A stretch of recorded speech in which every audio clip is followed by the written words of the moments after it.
Bonjour chers amis, à nouveau le pasteur Samuel Kaboyo, votre compagnon matinal. Je me propose encore une fois de plus, excusez-moi, de partager avec vous une réflexion, extrait de 3 passages. Le premier, c'est dans Apocalypse chapitre 3, versets 14 à 22. Je te conseille donc d'acheter chez moi de l'or purifié par le feu, encore question de feu, afin que tu deviennes vraiment riche, des vêtements blancs, afin que tu sois habillé et qu'on ne voit plus la honte de ta nudité, ainsi qu'un remède à appliquer sur tes yeux afin que tu vois. Dans certaines versions, il est dit d'acheter de la collyre. Mais dans Ésaïe, très important ce texte, dans Ésaïe chapitre 55, je lis juste le verset 1. Allons, vous qui avez soif, voici de l'eau. Venez, même si vous n'avez pas d'argent, venez. Achetez à manger, c'est gratuit. Venez acheter du vin et du lait sans argent. Dieu nous conseille d'acheter 3 choses chez lui ce matin. Acheter signifie qu'il faut payer un prix. Contrairement à l'idée qui est répandue parmi les chrétiens, on pense que la grâce de Dieu, tout est gratuite.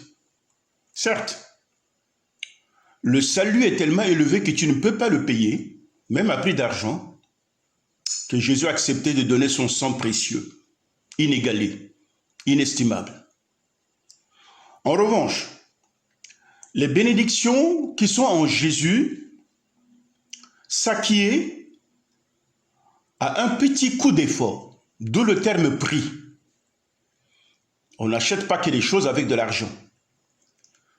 Dans Proverbes chapitre 23, verset 23, il a dit « Acquiert la vérité et ne la vends pas. » Acquérir signifie déjà obtenir pour prix ce que vous voulez avoir. Le salut, il est gratuit, payé par Dieu, certes. Mais pour l'avoir, il faut tendre la main. Et c'est déjà un petit prix. Si ce matin, je voudrais vous donner un croissant à manger, et si vous ne tendez pas la main, vous ne pouvez pas vous approprier le croissant pour que ça vienne à votre bouche. Et encore. Mais si j'ai de l'argent à vous accorder, et que je dis, ami, j'ai de l'argent que j'ai planté à 1 mètre du sol, dans un coffre-fort, cet argent t'appartient.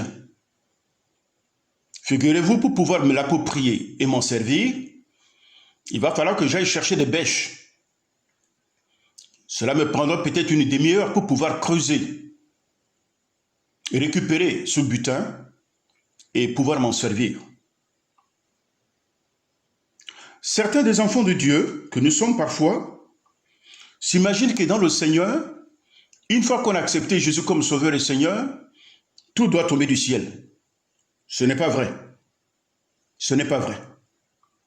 Tout doit être payé. Soit par moi, qui ai obtenu le salut, soit par Dieu qui a déjà payé le gros du prix. Même s'il a fait les 99,19%, les 0,1% m'appartient à faire. Alors c'est pour ça que Dieu nous appelle ce matin à venir à lui, acheter 3 choses. La première, c'est d'acheter de l'or. Dans le royaume de Dieu, on est appelé à être riche. Mais sans toutefois considérer la richesse comme étant une fin en soi. La richesse matérielle ou financière ou de toutes sortes que nous avons, même sur le plan de santé, reste et demeure un moyen de bénédiction, même si nous en sommes les premiers bénéficiaires. Car la Bible a dit que heureux ceux qui reconnaissent leur pauvreté spirituelle, car le royaume des cieux leur appartient. Autrement dit, Si je m'estime être pauvre sur le plan spirituel, c'est à ce moment-là que je suis éligible pour obtenir de l'or de la part de Dieu, qui est la vérité. L'or a toujours été et sera toujours à la base du système monétaire de la terre. La seule chose qui le souille, excusez-moi, c'est ce qui est gravé dessus. La valeur de l'or dépend de sa pureté. Pour être vraiment pur, il doit être fondu 2 fois. C'est pourquoi je te fondrai. Je te raffinerai et je ferai de toi de l'or pur et précieux, éprouvé et authentique, à condition que tu m'abandonnes toute ta vie et que tu fasses confiance en Dieu et que tu ne fasses pas confiance en toi-même. L'idée de la pureté, c'est d'être intègre, d'être total, d'être entier. Car la Bible a dit dans le livre de Chroniques que l'Éternel Dieu jette son regard sur la terre pour soutenir ceux qui ont le cœur tout entier à lui. Avoir de l'or de la part de Dieu, c'est un investissement.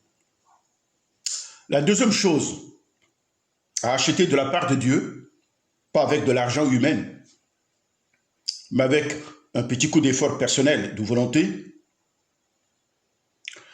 c'est acquérir des vêtements blancs.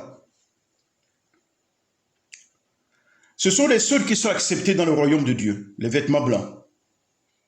Il s'agit alors là de la tenue de la pureté. Dans le livre de Zacharie, le diable est venu accuser le sacrificateur Josué pour avoir sur son vêtement blanc une petite tache seulement. Et il a fallu l'intervention de l'ange, qui était Jésus en cette période, pour permettre à Josué de sortir de l'accusation du diable. Ce que Dieu te demande, c'est d'être revêtu de Christ. Depuis le jardin d'Éden, Dieu cherche à revêtir le bien-aimé. C'était le cas de Adam et Ève. Quand ils voulaient se revêtir avec le figuier, Dieu est allé chercher un animal dont il a enlevé la peau pour le revêtir. C'était la préfiguration de Christ. Être revêtu de vêtements blancs, c'est être revêtu de la justice de Christ, revêtu de Christ et des œuvres bonnes. La troisième chose que tu dois venir acheter chez Dieu, c'est un collier. Celui-ci te donnera un profond discernement des choses spirituelles dans toutes les situations. Et l'Église, par les temps qui courent, en a plus que besoin. Et toi, individuellement, dans les choix que tu dois faire pour demeurer dans la volonté de Dieu, tu as besoin de développer le sens du discernement. Et Dieu t'invite ce matin à venir chez lui, acheter des colliers pour que tu puisses voir distinctement au moyen des lunettes de Dieu. Pas des lunettes grossissantes que le diable te donne de voir, mais des lunettes de Dieu qui te permettent de considérer les circonstances selon le regard du Père. Il a dit souvent de ses enfants, comme mes enfants n'ont pas de discernement, il est difficile pour eux de prendre des décisions justes. Mais Dieu t'appelle ce matin à pouvoir venir à lui, être revêtu de vêtements blancs, avoir les yeux qui brillent et qui regardent la réalité de Dieu de manière merveilleuse. Et c'est pour ça que Dieu te dit, viens à moi, achète de l'or et tu auras des choses spirituelles. Voilà, que le Seigneur vous bénisse. C'est une réflexion que j'aurai l'occasion de creuser et que le Seigneur ce matin vous aide à être de l'or entre ses mains, à revêtir de vêtements blancs et à pouvoir venir chez lui acheter des colliers pour pouvoir voir. Et c'est le Saint-Esprit qui nous donne tout cela. Attachez-vous à Dieu et le Seigneur se révélera fidèle à ses paroles. Soyez bénis ce matin. Seigneur, étends ta main sur mes bien-aimés, tu connais leurs besoins individuels.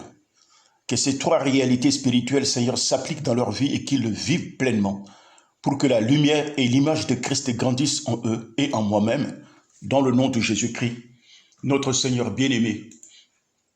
Amen.